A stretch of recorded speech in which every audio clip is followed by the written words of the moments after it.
ke ni pon helai kan du em ema hela mang hian zangna pathian kan ron choi moi dona hela lungai thatu zong zong te lalpan mal som vek chero se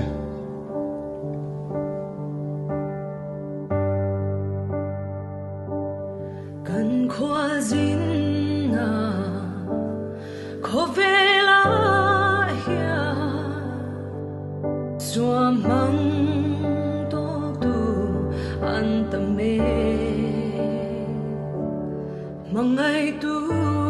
le khongai tu an mamo samari mitra tu tingeni swamang to tu setan na puar mekti chan chuak tu an ngayani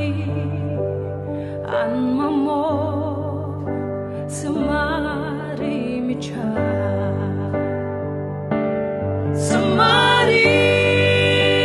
mitra nil nei zaidam tran pui ngai de tran pui du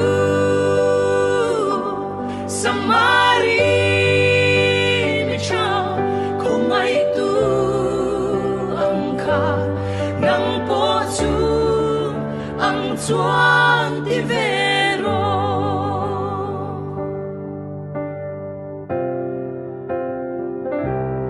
eile in le sille fentu klatsang lova in nei lai hia mitam ta ten an nei velo an mamo samari mitra samari mitra ngil nei zaidam tran pui ngai de tran pui tu samari mitra kongai tu angka nang po chu ang chuan ti vero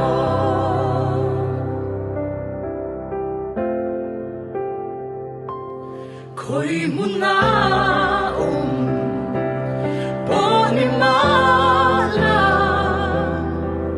samari mi changya chan pui ngai de chan pui chin tu ini hei samari mi samari mitra ngil nei zaidam tran pui ngai de tran pui tu samari mitra kongai tu angka nang po chu ang chuan ti vero nang po chu ang chuan ti ve